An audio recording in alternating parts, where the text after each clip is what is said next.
Hello Story Chasers, this is Amber and I'm out here in Idaho. This is actually Henry Fork River.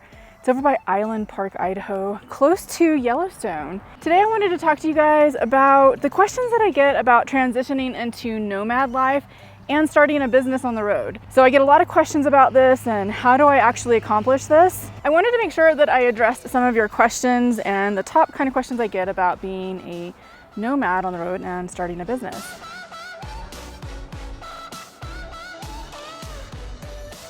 So for those of you who are new to my channel, my name is Amber and I started this nomad life back in May 2017. So 2 years ago exactly. So in that time frame, I've actually owned 2 different RVs. One was a 26-foot Winnebago Class C and the other one is what I currently have right back here, which is my 20-foot Heimer Active van. I talk about that a lot on my channel about why I actually decided to downsize. But today we're going to talk more about how did that transition to this nomad life happen? So one of the number one questions I get is, did I sell my house? Did I sell everything I own? And how did that process happen? So the answer is yes and yes, and let me talk about that process. So yes, I sold my house and I sold everything I owned. I do not have a storage unit and just decided to do it all, to sell everything and to live with what I have in my RV and let that be sufficient. So I put my house on the market one day.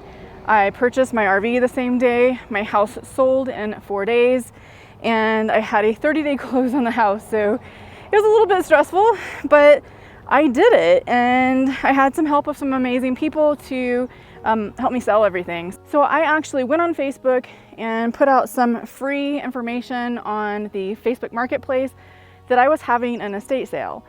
And I did that in my neighborhood community Facebook page and also on any of the Facebook marketplaces in my current area, which at that time was the Seattle, Mount Vernon area. That actually got a lot of traction and it allowed me to sell a lot of my big items, like my furniture and all of my really large items pretty quickly. And the side benefit is my house was kind of like the IKEA store. Not that it was like filled with IKEA furniture, but it was that it was all completely set up, you know, because it's my house. And people would come by to buy these large items and they would see all these things that they wanted.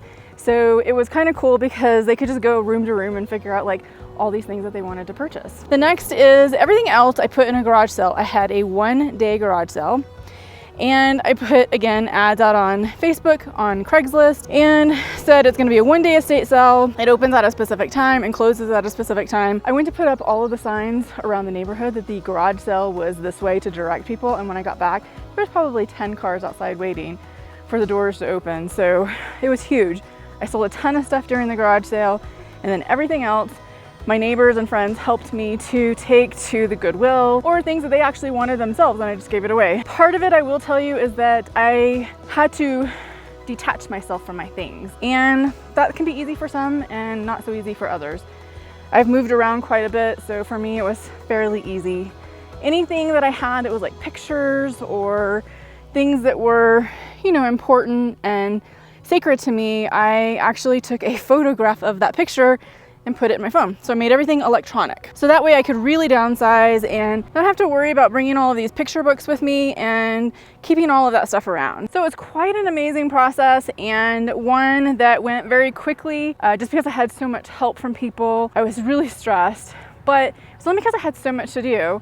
And I had to figure out like what was gonna go into the RV. So not only was I selling my house and selling everything in it, but I had to figure out what I was going to keep and what was going to go in the RV. So another question that I get is, how much money do you need for this lifestyle? And that's kind of a hard question to tackle, but I'm going to try to do that here for you. Everybody is different. Everybody makes a different amount of money. Everybody has different expenses. It depends on what your RV is. So what you need to go into this lifestyle is a little difficult to answer. So the first thing that you need to do is really figure out what is your budget. So you'll have your income already, then you need to figure out what your budget is, and only you know how you're going to spend your money. So one of the things you need to look for is, what is your travel style? What kind of an RV are you going to be purchasing? How do you eat on the road? Do you tend to eat out more on the road, or do you cook? So there's a lot of questions that go into your budget, and things are a little bit different. You know, like, are you going to actually stay at an RV park? Or are you going to boondock like I am out here? There's a lot of questions that come up about that, and I do have some education on that on my website if you want to go there and take a look at that. For me though, I will tell you that being out on the road and enjoying this lifestyle, it's been much cheaper for me than actually staying in a sticks and bricks house. I don't stay in RV parks or campgrounds typically, so it's a little bit cheaper for me because I just don't have that added cost. And I tend to cook a lot more, and when you're especially boondocking, as you can see, there's not a lot of restaurants around here, so I tend to don't eat out a lot. Except when I go into city, sometimes I will eat there. So the point is it's a little ambiguous on the budget and what your expenses are gonna be, and if this is gonna be cheaper for you or not. Only you can figure that out by putting a budget together. So one of the other questions that I get is, how do you make money on the road? So when I started this life, I was actually working remotely for a company, and I just took that out on the road. But I had started this YouTube channel, and I was documenting my travels along the way and just really enjoying it, and it kind of turned into this accidental business.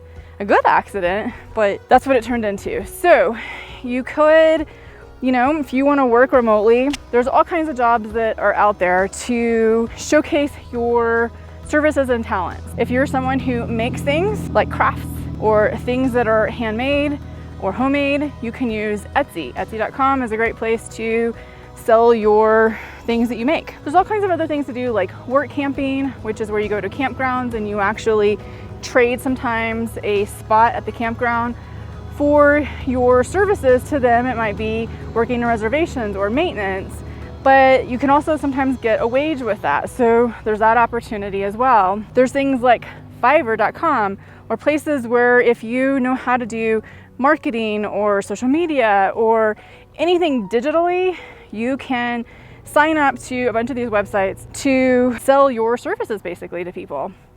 And that's another opportunity for you. The other thing that people ask me is basically, how did I actually start my own business, and what can they do too? And how do they actually start their own business? So starting a business on the road is really not that difficult. I choose to lean towards the online businesses where I don't have to have products or things that I have to carry around. That's just me. That's not for everybody, but I like the online digital world. That can be blogging, it can be starting a YouTube channel, it could be building your clientele through Instagram, through Facebook, through YouTube. YouTube is an excellent place to showcase what you do and what you can do and what you can offer people. It's a great way to get people to know who you are very, very quickly. I think much more so than I've ever felt when I was blogging. So I still blog, but I get a lot more people and a lot more reach on YouTube. There's the opportunity to figure out what it is that you can offer people. So I always say, teach what you know. So dig deep and figure out, what is it that you know? What have you learned in your past? What has your experience been that you can teach people? And you can turn that into a business. So one of my very favorite questions is, I must be rich to do this. Yeah, not really. I've done very well for myself in the last job that I was in, but I actively created this lifestyle. It didn't happen by accident. I didn't inherit anything. I didn't win the lotto. So I actively created this lifestyle. I've talked about this a little bit more on my channel, which is called my Create, Do, Live principle. And the Create, Do, Live principle is all about visualizing and figuring out what it is you want for your life. What are your biggest dreams? What are the things that you want to accomplish? What are your goals? And then you actually put that into an action plan, and that's the do phase. And then the live phase is basically living out your dreams. And that's kind of what I'm doing now. So putting that Create, Do, Live principle into action is what helped me get this life that I have now, which I really, really love. And I have to pinch myself all the time because I can't believe that I get to live this life. I mean, look at this backdrop. You can see the mountains over here, maybe a little bit. It's a little bit cloudy out right now, but it's just beautiful out here. And I'm on my way to Alaska. Yay, I'm so excited about that. So, you know, there's just so much that you can see and do when you own your own business and when you're working remotely. and you can travel all around North America or all around the world. You don't have to be in an RV. You don't have to do this particular life. You can do whatever you want. You can travel on a plane, you can travel in a boat, you can travel in an RV. So the good news is you do have a choice, and the choice is yours to be made on how you want to live your life. And if you need more help in this area of transitioning into nomad life or starting your own business, and also helping you accomplish your dreams and figuring out what steps do you need to take in order to make that happen. So just click the link below in the description or the pinned comment so that you can learn real time on how you can accomplish all of these things and get your questions answered. So I hope that helps you guys. And if you have any other questions, leave me a comment below and go ahead and click that link to learn real time on how to accomplish all of this yourself. And I'll see you guys in the next video, hopefully in Alaska.